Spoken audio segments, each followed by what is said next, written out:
Hi everyone, Empress Justice here, and welcome to the Mrigashira in Taurus new moon reading for the 15th of June 2026. Now, this moon and this sun conjunct are going to take place on the 15th of June 2026 at 3:54 British summer time. All right, now there is a lot to talk about. If there's any noise in the background, it's just gang stalking. We don't need to pay attention to it. Let's move on, okay? Now, lunar path 22-4. Now, to get a 22-4 master number, right, is a very, very big thing because it revolves around creating our own universes.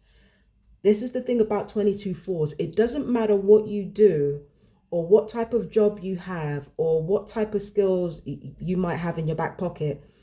Sooner or later, the more successful you become, the more you start to build your own world off the back of your hard work. Okay, that's ultimately what 22-4 is about. It's not just working hard, it's working hard to build your own world, to build your own universe.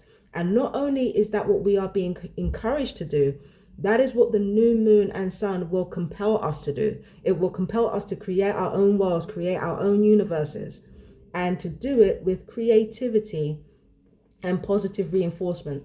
That means reminding ourselves of the best of who we are, and it also means compassion. Now, Mercury conjunct Jupiter falls right in line with this, but I will get to that at a later stage, okay? So, on top of us creating our own worlds and universes through artistry and through positive emotion, positive emotional reinforcement, we will also be called to open our minds more, to remain curious.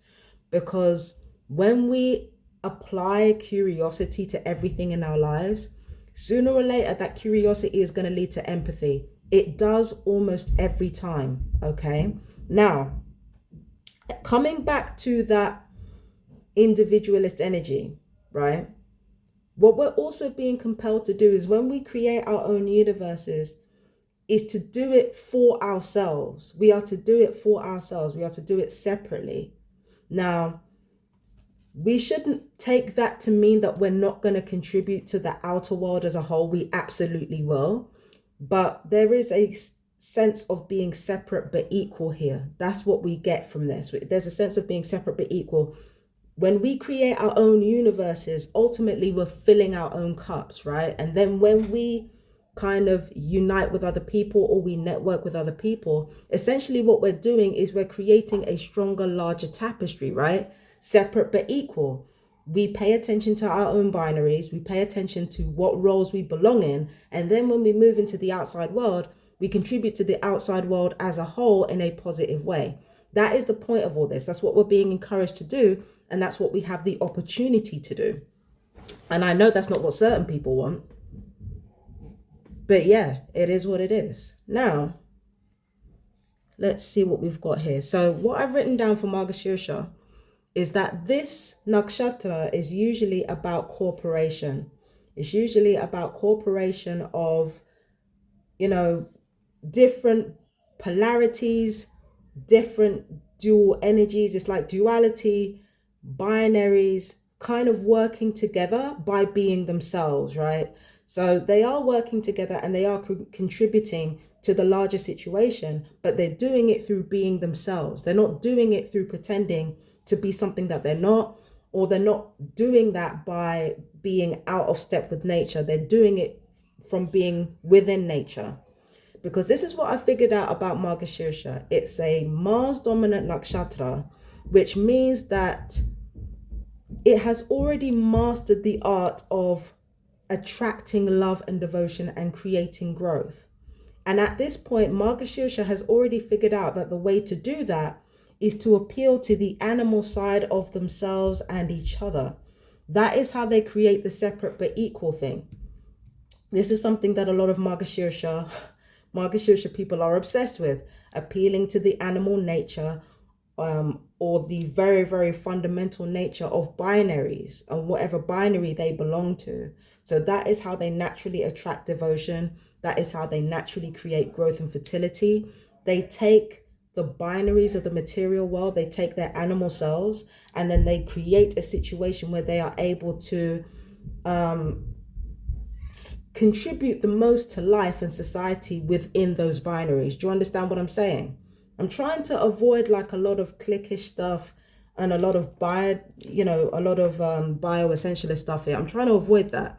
But essentially, it's about understanding where we belong in animal society, adhering to that, and using that to your advantage. When you do that, that is how you naturally attract the love and devotion of others. You're appealing to their animal nature and you're not judging their animal nature. But that starts at home. It starts with us. That's the whole point of us creating our own universes, of us creating our own cosmic world. That's the whole point of creating our own worlds, as it were. Okay, now we don't just have to talk about the moon conjunct the sun here. We also have to talk about the moon. No, not the moon and the sun conjunct. We also have to talk about Mercury and Jupiter, right? Now, Mercury is in Purnavasu Gemini. Now, already Mercury in Gemini means that it's not as strong as it could be, but it is in its element here. It's airy, it's light. There's a lot of levity here. There's a lot of collecting of information. And also there's a lot of retreading old information in order to find the truth, because Purnavasu is the seeker. Purnavasu likes to explore different worlds or talk to different kinds of people in order to find the truth, right? Whereas with Purnavasu in Jupiter, it takes what it already knows and it creates a defensive system with it. So it's like Purnavasu Mercury is collecting information, processing the information over and over again in order to create truth. And then what Purnavasu Jupiter in Cancer is doing is using that information to create abundance and reignite wealth in one's personal life. So all the blessings that we have in terms of communication, in terms of abundance, they come from the past in some way. It revolves around doing everything that's been done in the past in a better way, right? So that's part of it. And with Mercury and Jupiter, of course, new opportunities come. Of course, there are opportunities to network with different types of people, because it's like the foreign world and the native world come together. They don't clash. They come together, right? You might have people from different types of communities entering different types of communities. It's a whole thing, because you people travel to places that they don't ordinarily travel to. People talk to people that they don't ordinarily talk to. And there's a potential there for unity in the most unexpected places, as well as division. Okay. So that's what Mercury and Jupiter provides. Also, we have to be careful that we're not overly optimistic with this conjunction. Okay, we have to make sure we're not overly optimistic, because we might get overly optimistic and skip details. And that's not something that we want to do, right? Then we've got Rohini Lagna conjunct Kritika Uranus. Now, Lagna conjunct Uranus already brings sudden awakenings, radical identity shifts, an intense craving for independence. But this also represents binaries again, because Kritika represents the active principle and Rohini represents the passive principle. But the active principle is undergoing a transformation that is kind of unforeseen, whereas Rohini is just observing it from the sidelines, wondering, okay, what's going on here?